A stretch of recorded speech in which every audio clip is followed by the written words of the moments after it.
Une falaise quelque part dans le Jura. Une falaise et un rapace, le faucon pèlerin. L'événement est d'importance, car durant plus de 30 ans, ce site était resté vide. À l'époque, en effet, l'inconscience des hommes avait poussé l'espèce au bord de la disparition dans toute l'Europe. Les faucons pèlerins étaient pourtant des oiseaux de haute lignée. Ainsi, des millénaires auparavant, d'autres hommes sur un autre continent les avaient élevés au rang d'un dieu de puissance et de sagesse, Horus. Aujourd'hui, les temps ont changé. Les idoles égyptiennes sont loin et après les années noires, les descendants d'Horus ont repris leur place dans la nature. Mais ils gardent toujours intact et vivant en eux l'héritage sacré de leurs ancêtres.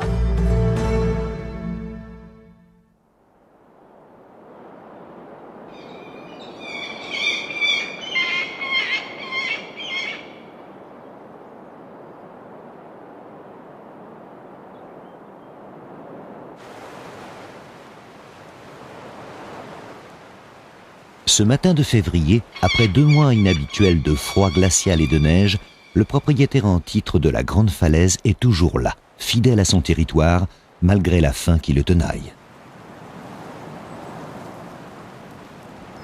Il est seul. Comme à son habitude, sa compagne a quitté les lieux à la fin de l'automne dernier pour quelques semaines d'errance.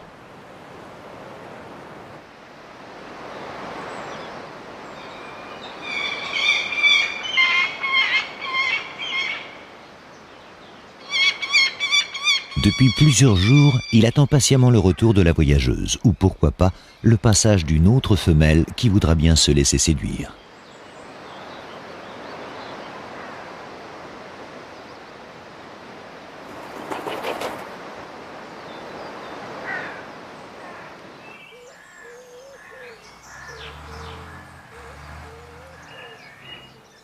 Une fois de plus, la journée commence dans l'attente.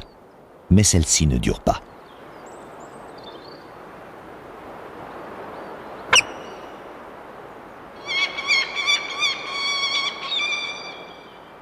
Le faucon connaît parfaitement ce cri. Il le reconnaîtrait entre 1000.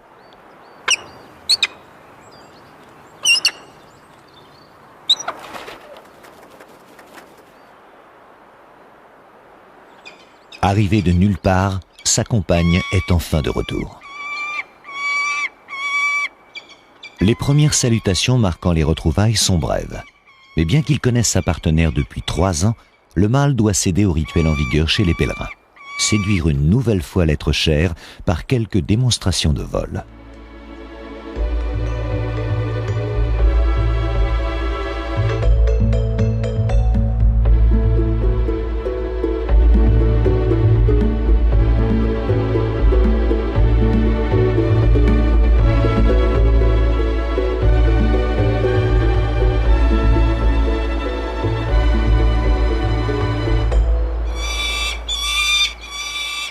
Visiblement, le prétendant n'a rien perdu de ses exceptionnelles qualités d'attaquant.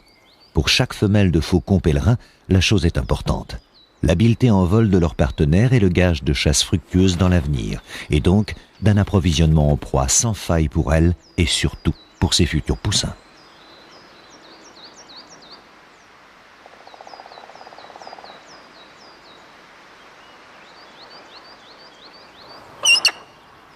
Après cette première étape, il ne reste plus au mâle qu'à consolider leur alliance. Une petite offrande fait généralement l'affaire, mais il n'aura guère le temps de la préparer.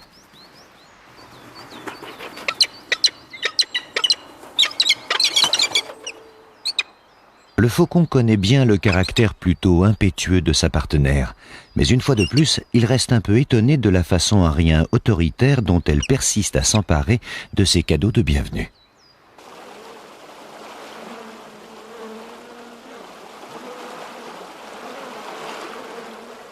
Entre les deux oiseaux, le jeu des parades et des échanges de proies se répétera durant plus de 3 semaines. Il s'agit là du minimum légal en vigueur dans la caste fermée des faucons pèlerins.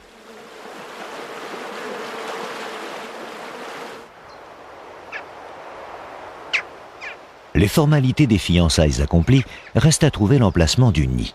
Pour cela, le mâle doit faire choisir à sa compagne une plateforme dans la paroi rocheuse. Cette année, celle-ci semble un peu hésitante, et il doit insister pour lui faire accepter sa dernière proposition.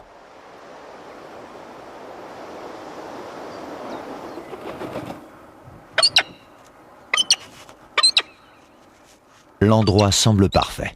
C'est une belle dalle de rocher couverte d'un peu de terre, bien à l'abri sous un surplomb.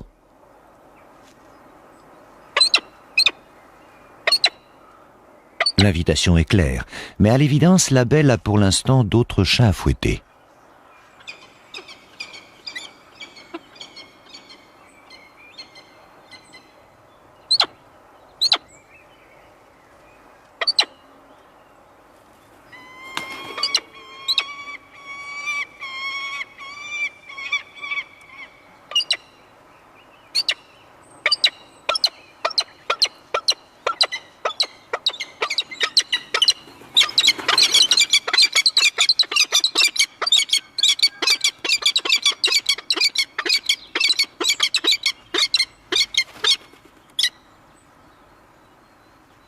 Cette fois-ci, la femelle paraît tout à fait décidée.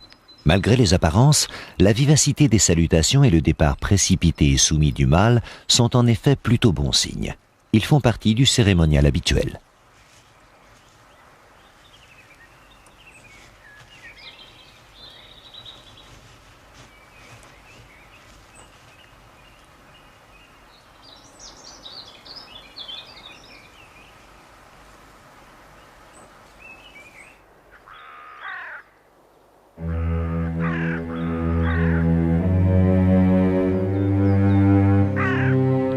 Sur le versant opposé de la vallée, une autre falaise est habitée elle aussi. Son locataire est un nouveau venu. Au début de l'hiver, le grand-duc s'est installé là dans la plus grande discrétion. Il déteste se montrer, surtout durant le jour. Cela ne l'empêche pas d'être aux aguets. Depuis les retrouvailles des faucons, il a suivi à distance avec beaucoup d'attention leurs sonores discussions.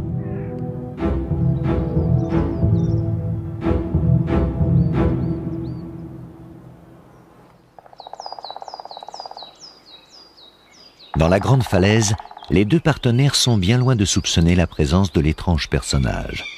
Depuis un moment déjà, ils ont bien autre chose en tête.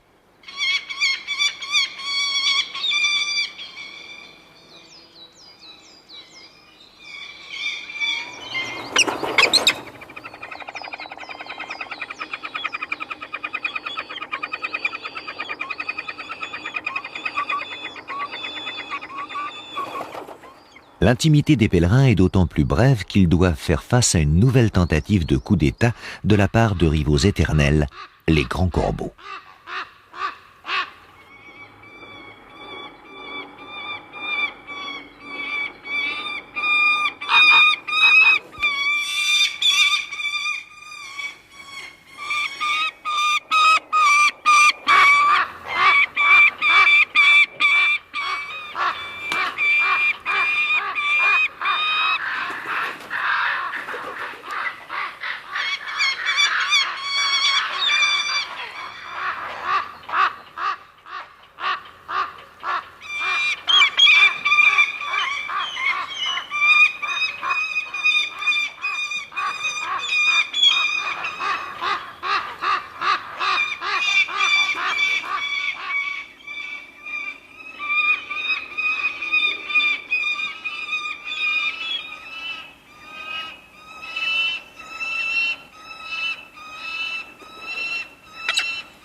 Entre les belligérants, la guerre est ouverte depuis longtemps.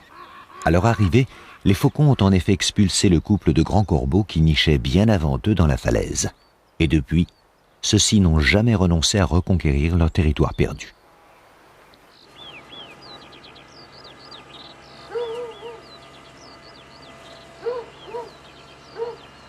Dix jours plus tard, la falaise a retrouvé sa sérénité habituelle. Les grands corbeaux n'ont pas reparu depuis leur défaite et les pèlerins sont devenus beaucoup plus discrets, voire même silencieux. C'est un signe qui ne trompe pas. Il y a quelque chose de neuf dans la falaise.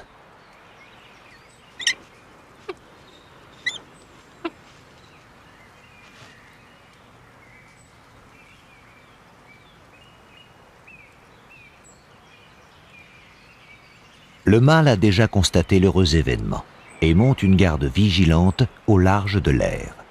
Dorénavant, ce sera son rôle essentiel, doublé bien sûr du ravitaillement de sa belle.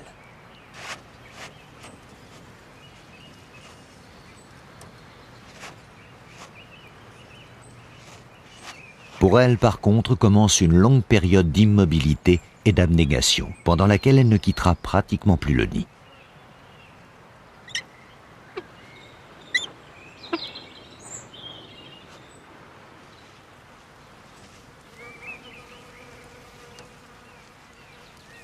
La femelle ne couve pas vraiment son premier œuf. Elle le réchauffe simplement avant l'arrivée des suivants, qui se succéderont de 24 heures en 24 heures. Cela laisse le temps à son compagnon de retrouver ses réflexes de serviteur zélé et soumis.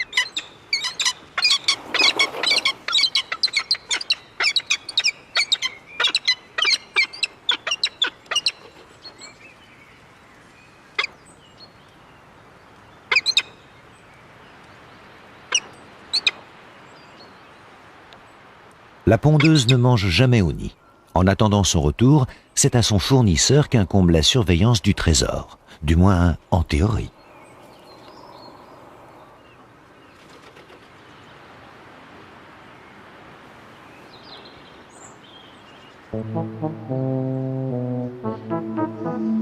Dangereuse désinvolture. Car malgré les apparences, la vie très privée des pèlerins reste sous le contrôle discret des grands corbeaux. Ces malfaiteurs ont en effet une vertu majeure, la persévérance, doublée d'un sens très aigu de l'observation et de la tactique.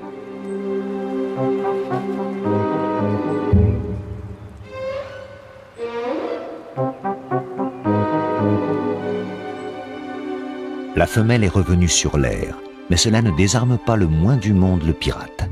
Celui-ci a sans doute remis à plus tard son envie d'œuf, mais l'occasion est trop belle d'étudier en détail le terrain et surtout les réactions de l'ennemi.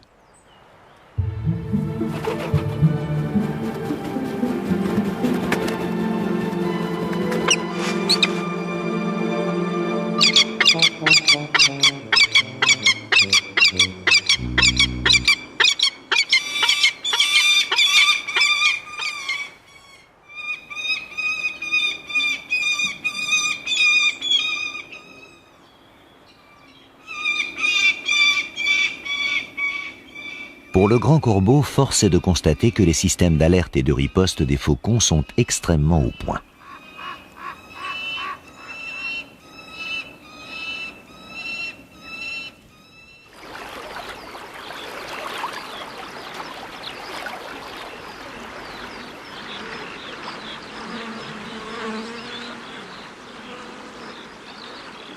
Trois jours plus tard, le mâle est toujours en pleine action. Hormis ses talents d'oiseau de garde, c'est véritablement un chasseur hors pair.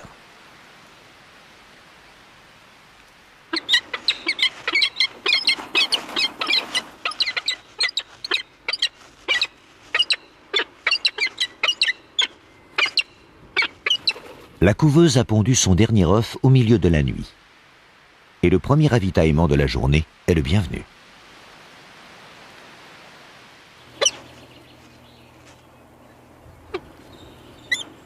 Cette fois, la couvaison a véritablement démarré. Il n'est plus question de laisser les œufs se refroidir. À chaque apport de nourriture, le mâle prend maintenant le relais. Il fait preuve d'une certaine bonne volonté, mais a un peu de mal à compenser une maladresse chronique dans ce genre d'exercice. Heureusement, il n'aura pas à attendre trop longtemps.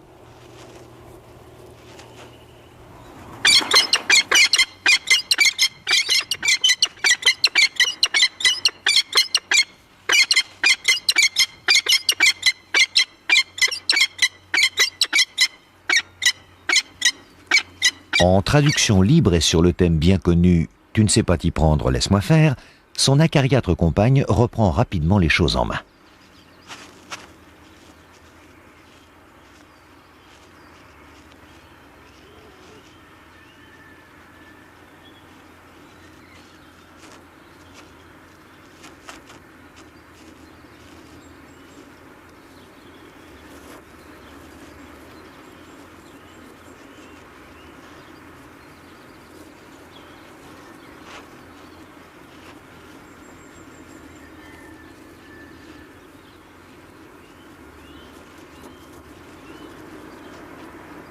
À partir de ce jour, la femelle de faucon devient quasiment prisonnière de la falaise pour exactement 30 jours de devoir maternel.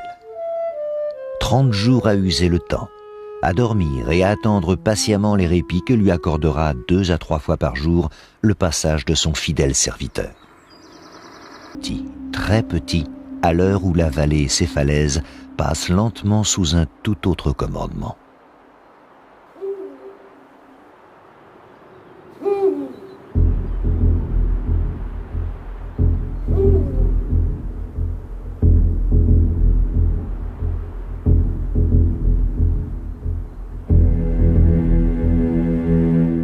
La nuit tombée, celui-là est le maître absolu. Il a l'assurance calme et tranquille du plus fort, celui auquel personne ne peut échapper dès lors qu'il l'a décidé. Son terrain de chasse s'étend à des kilomètres à la ronde. Il en connaît toutes les ressources. Les dortoirs des corneilles, les nids des grands corbeaux, mais aussi toutes les aires de faucons pèlerins. Et en plus, il sait attendre.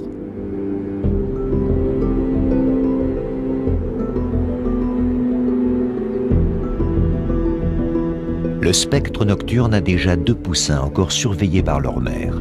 Pour eux, chaque nuit réclame 2 ou 3 nouvelles victimes. C'est inéluctable, et nul ne sait quelles seront celles de ce soir.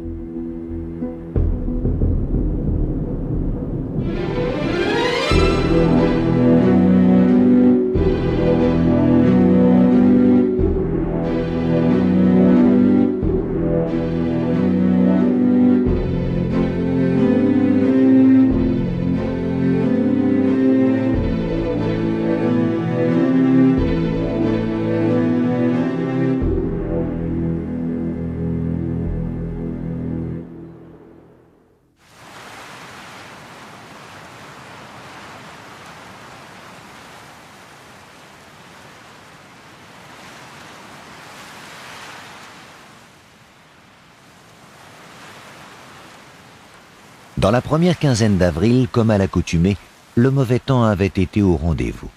Mais cela n'était rien en comparaison de l'année précédente, où la paroi de la falaise s'était transformée par endroits en véritable cascade. Aujourd'hui, pour la femelle, le plus dur est passé, et la douceur des premiers jours de printemps a déjà envahi la vallée.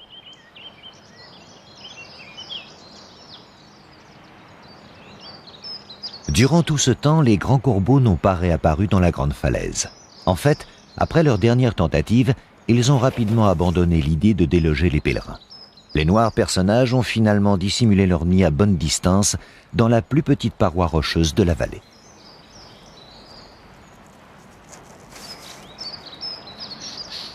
De plus, ils ont été rapidement occupés par la couvaison de leurs propres œufs, qui vient juste de se terminer.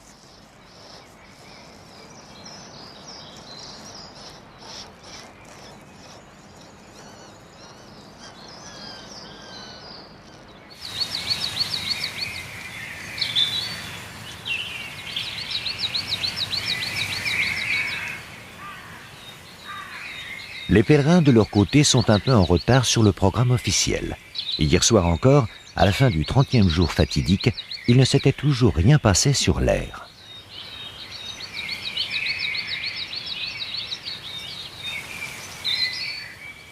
Mais ce matin, depuis quelques minutes à peine, la couveuse peut enfin contempler une partie de sa progéniture. Les premiers-nés sont 2 femelles, et comme d'habitude, le 3e œuf est en retard. Elle doit continuer à couver.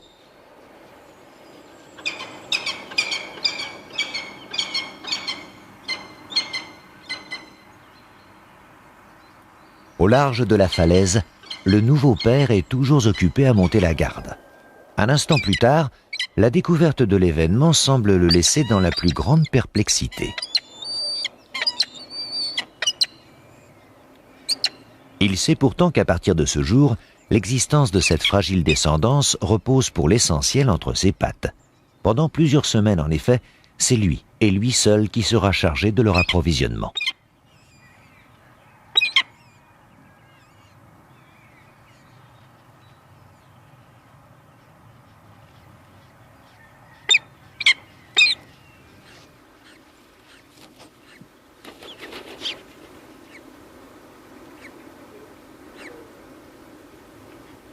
Le troisième larron, un mâle cette fois, est né le lendemain.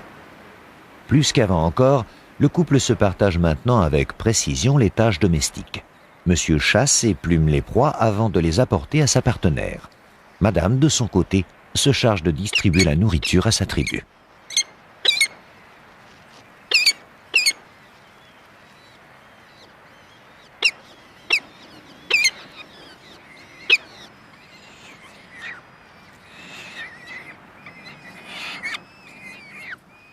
La tâche est d'importance et conditionne la réussite de la nichée. La femelle s'y consacre avec une méticuleuse délicatesse doublée d'une discipline intransigeante. Ainsi, chacun à leur tour, les poussins recevront une quantité équivalente de nourriture.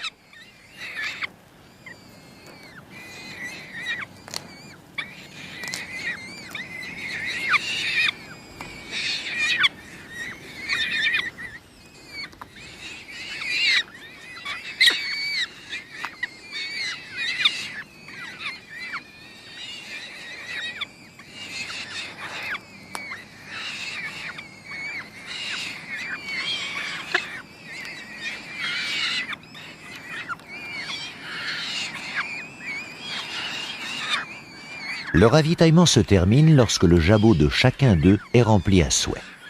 La femelle n'a plus qu'à cacher les restes de la proie dans quelques fissures de la falaise. La vie des jeunes pèlerins est assez simple.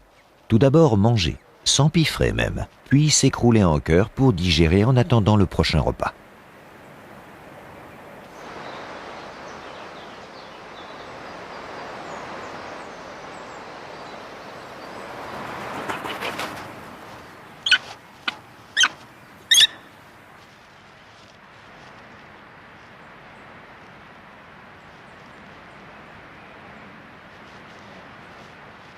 La mère poule restera sur l'air 10 jours supplémentaires afin de protéger ses poussins.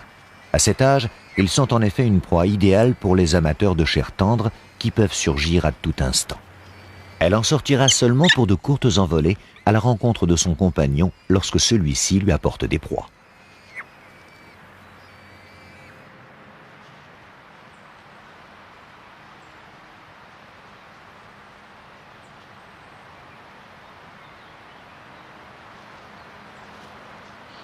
Pendant tout ce temps, la femelle réchauffe également ses rejetons. Ceux-ci sont encore incapables de résister seuls au froid et à l'humidité.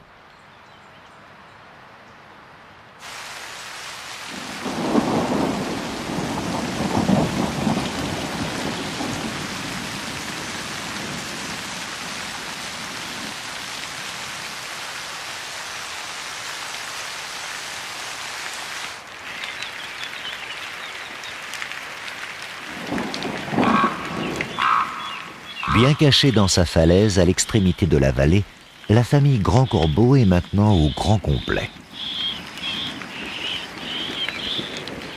Moins délicats que ceux des pèlerins, les jeunes grands corbeaux sont des sortes de grands gousiers, à peu près constamment affamés.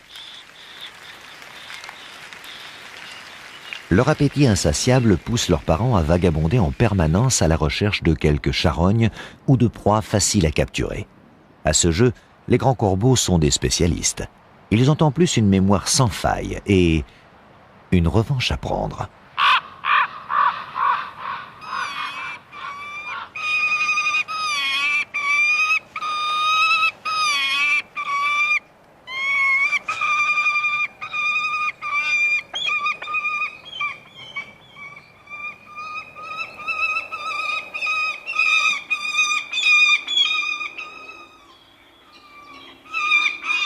Une fois de plus, la vigilance et les réflexes des pèlerins ont porté leurs fruits.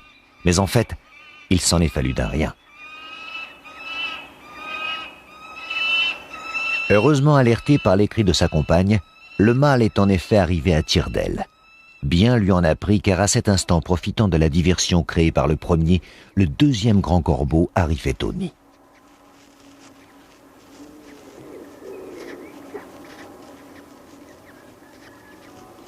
Côté défense, il est vraiment parfait. Mais pour le reste, il lui reste quelques progrès à faire.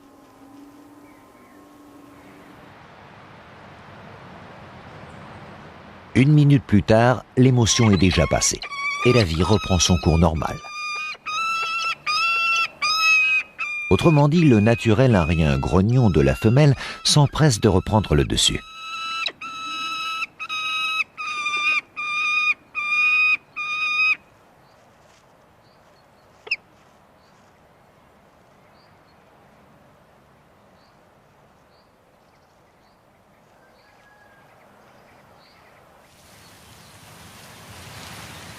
Heureusement pour lui, le mâle excelle à un autre exercice dont sa malgracieuse partenaire ne peut se passer, la chasse. Celui-ci est la victime, mais il ne le sait pas encore. Celui-là, le chasseur, lui le sait, car il vient de le décider.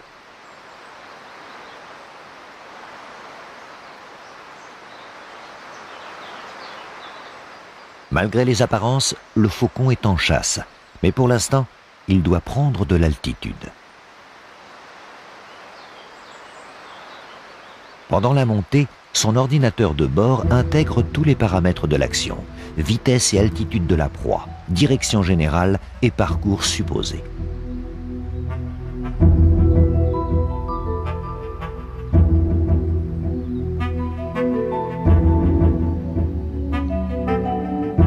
Maintenant, le faucon a anticipé puis calculé la trajectoire de la victime et surtout le lieu probable du rendez-vous mortel.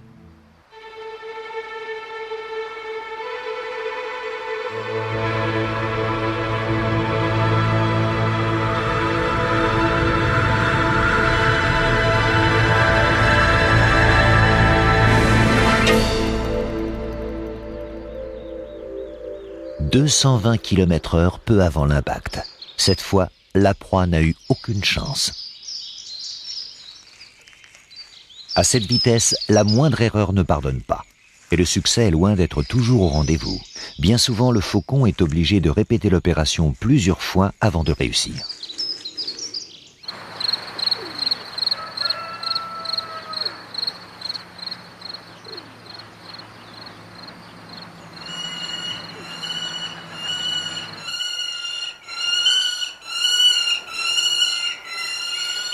Ce matin, le mâle a enfreint le règlement et se permet de nourrir ses petits. Sa compagne n'était pas dans la falaise à son arrivée avec la proie, ce qui est plutôt rare. Il a pris le risque de s'offrir cette petite fantaisie dont il se tire d'ailleurs parfaitement bien.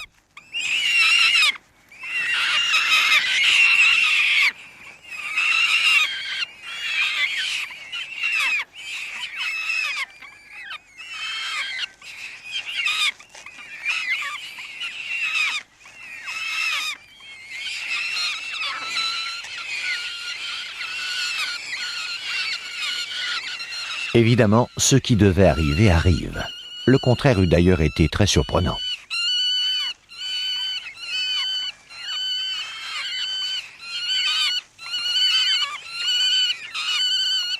L'insistance un rien provocatrice du mâle frôle le crime de lèse-majesté.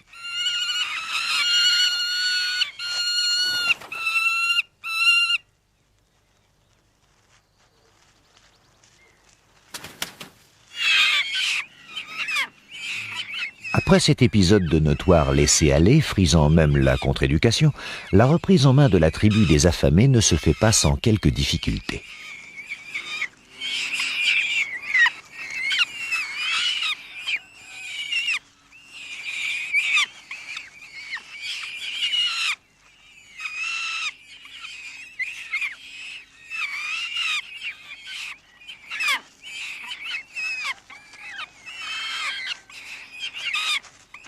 La marâtre doit à l'évidence admettre que le temps des béquets disciplinés et contrôlés sera bientôt révolu. Dans quelques jours, elle se contentera de poser les proies sur l'air. Ses rejetons se débrouilleront tout seuls.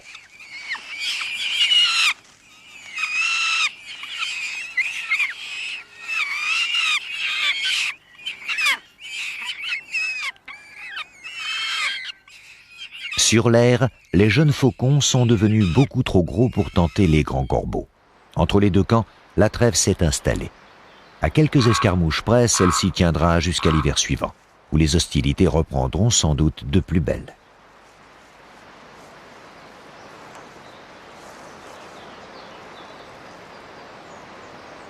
Ici, la vie de famille est un peu plus simple que chez les nobles de la Grande Falaise.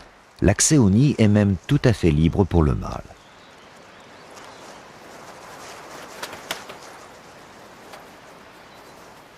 Les jeunes corbeaux se développent très rapidement et dans quelques jours, ils pourront tenter leur première sortie.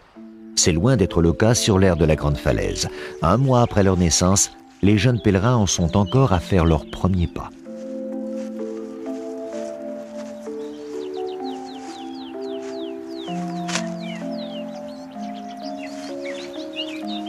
Depuis quelque temps cependant, leur instinct prédateur commence à s'exprimer clairement. Les pattes projetées en avant simulent le geste fondamental de la chasse, qui est celui de l'adulte lorsqu'il saisit sa proie en plein vol.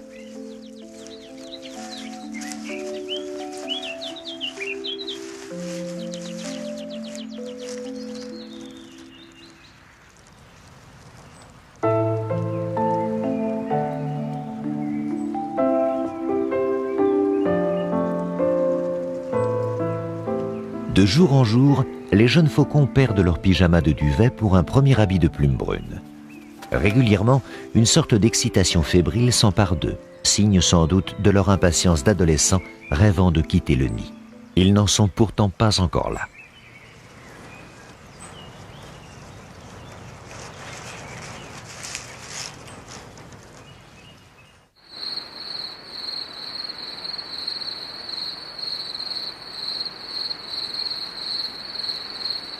Dans la falaise du Grand-Duc, le temps a passé également. Le repère est vide. La femelle est toujours dans la falaise, à un coup d'aile de là, mais seule. 2 nuits auparavant, ses poussins ont décidé de quitter leur trou, devenu bien trop exigu à leur goût. Depuis, elle les surveille à distance.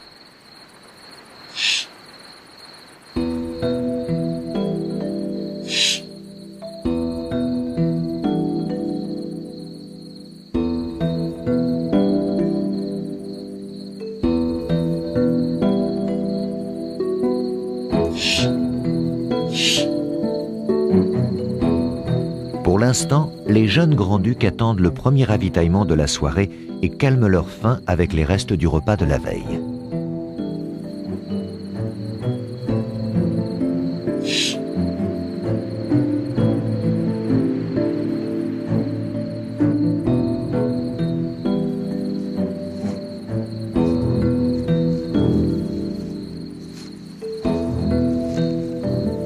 Ils n'auront pas à patienter trop longtemps. À l'autre extrémité de la falaise, leur père vient de faire une nouvelle victime. Mais une victime de choix cette fois.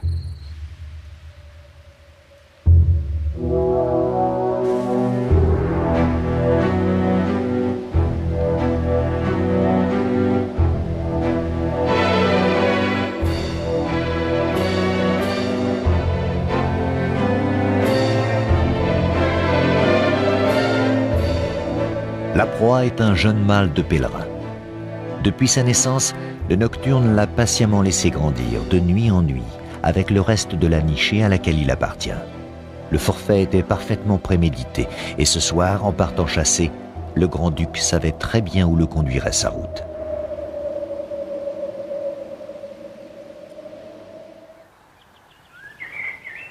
Au petit matin, le spectre de la nuit s'est évanoui. La vie est toujours là sur l'aire des faucons, mais seules les 2 sœurs sont à leur place habituelle. Leur frère est absent, mais cela les laisse dans une parfaite indifférence.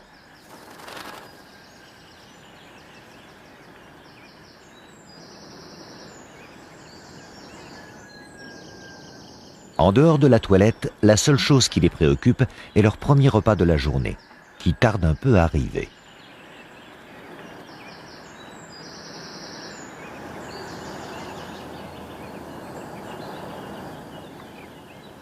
Une demi-heure plus tard, le petit déjeuner arrive enfin.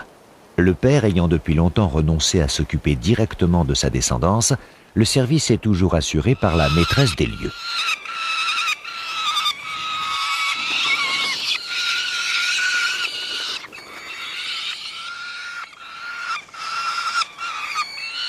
L'absence de son dernier né semble l'étonner un peu, car elle connaît bien son appétit féroce et surtout son habileté à se servir avant tout le monde.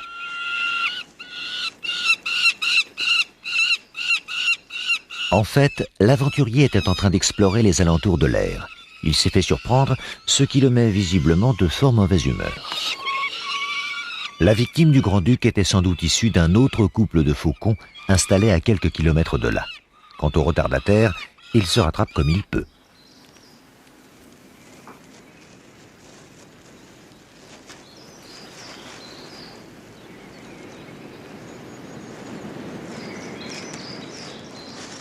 Mais l'air de la grande falaise est à coup sûr dans le carnet d'adresse du maraudeur nocturne. Son passage n'est sans doute plus qu'une question de jours. Il est grand temps que les jeunes quittent le nid.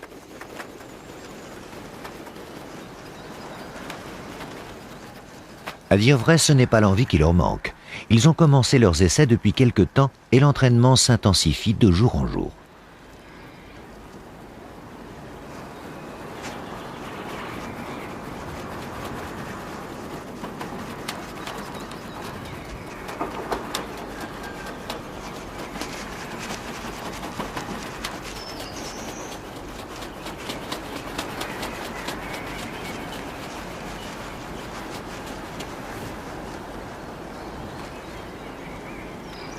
Voilà exactement 6 semaines que les 3 frères et sœurs sont sortis de leur œuf et ils sont maintenant tout à fait prêts. Les plumes de leur nouveau costume brun sont au complet, tandis que leurs futurs outils de travail ne demandent qu'à entrer en action. Mais quelque chose leur manque, qui les pousse à attendre encore un peu.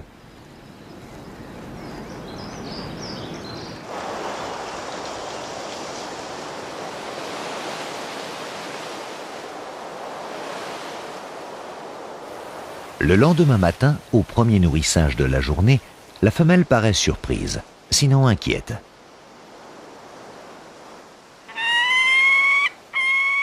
Mais son étonnement est de courte durée. Le grand-duc n'est pas passé par là pour une ultime et mortelle visite.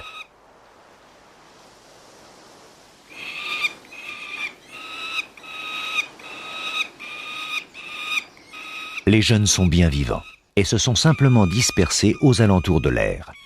Ce qu'ils attendaient est arrivé au petit matin. Un vent puissant s'est levé dans la vallée, grâce auquel ils ont pu tenter leur première sortie.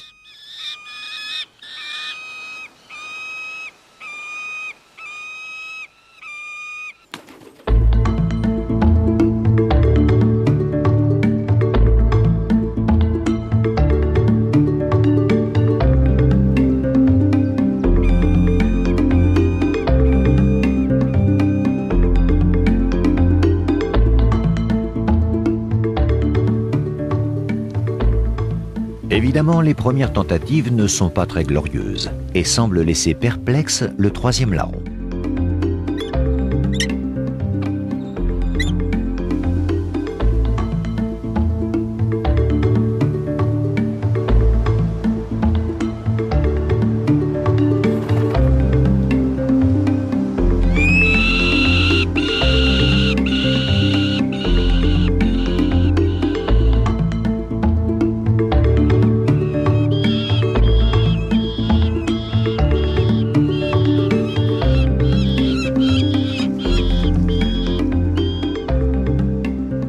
Les exploits aériens des apprentis se font bien entendu sous le contrôle de leur mère, qui est en alerte permanente. Mais les jeunes faucons s'en moquent comme de leur premier duvet.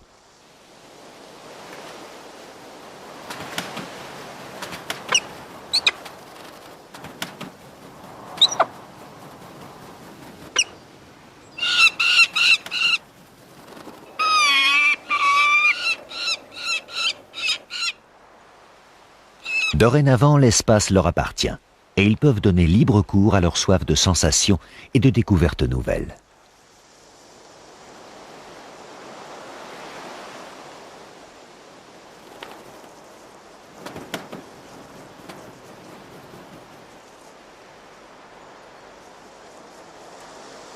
Pour les parents, cette joyeuse ambiance ne change rien, car ils doivent continuer à nourrir ces 3 lascars qui se dépensent sans compter.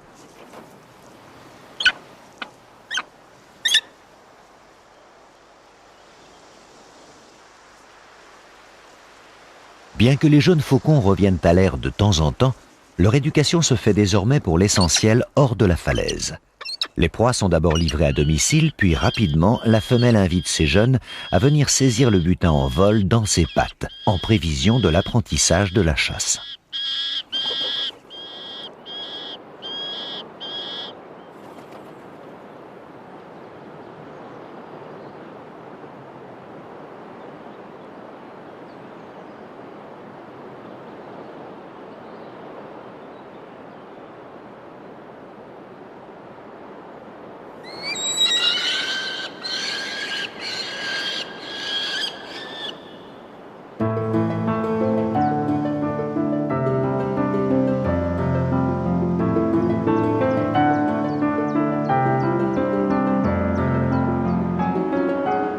Trois ou 4 jours après les premiers vols, la grande falaise et ses courants aériens n'ont plus de secret pour les 3 frères et sœurs. Ils ne se quittent plus d'une plume, et après 50 jours passés dans la paroi rocheuse, s'adonnent avec ivresse à la découverte de leur nouvel univers.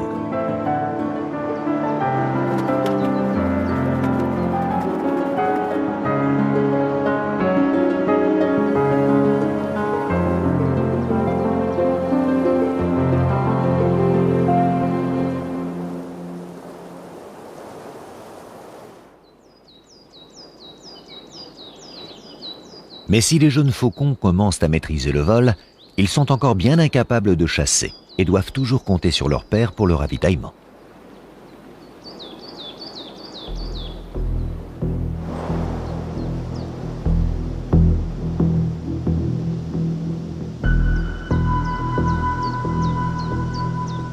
Une fois n'est pas coutume, celui-ci a opté à cet instant pour une certaine facilité.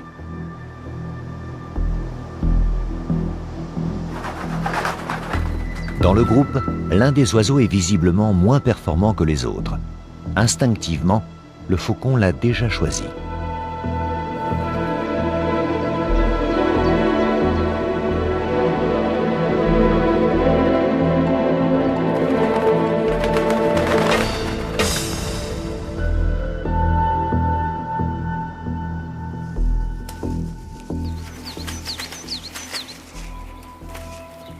La proie est un peu trop grosse pour être soulevée et remontée en vol jusqu'à la falaise.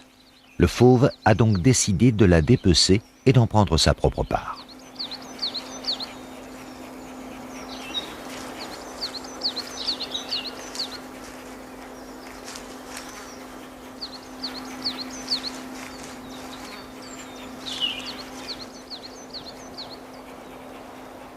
La méfiance est de règle à cet instant, car au sol, le faucon pèlerin est vulnérable. Un tel butin serait une aubaine pour un grand corbeau ou un milan en quête de nourriture facile à prendre.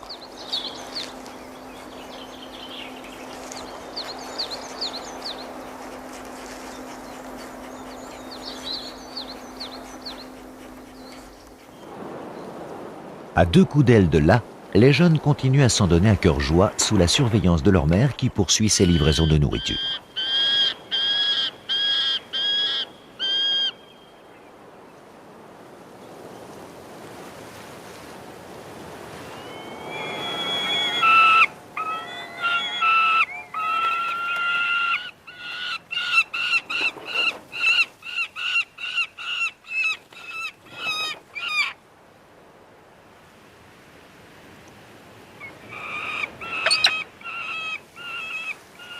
Entre les frères et sœurs, la concurrence est de plus en plus vive. Pourtant, grâce au talent de chasseurs de leur père, chacun mange largement à sa faim. Peut-être s'agit-il simplement de disputes sur l'ordre de la livraison.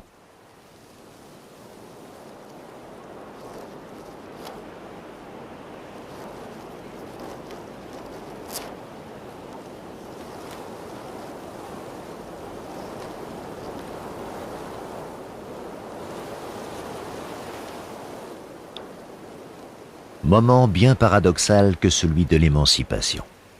Dans le futur prédateur adulte, rapace, puissant et redoutable, persistera longtemps encore l'innocence et la douceur d'une jeunesse finissante.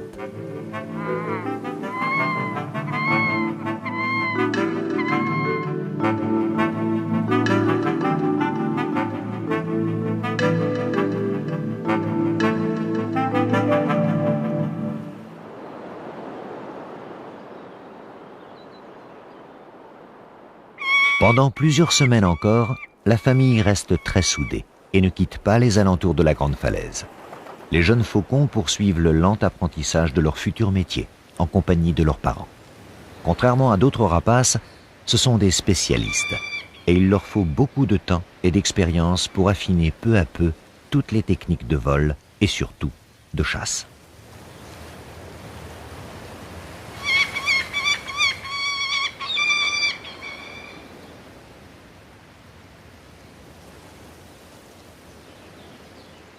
Dans ce domaine, tous les exercices sont bons pour simuler la capture des proies, à commencer par l'attaque des feuilles agitées par le vent.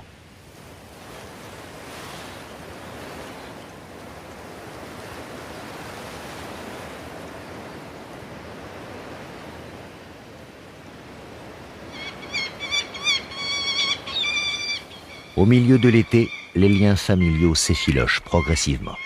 Le mâle sera le premier à quitter la grande paroi, bientôt imité par ses deux sœurs.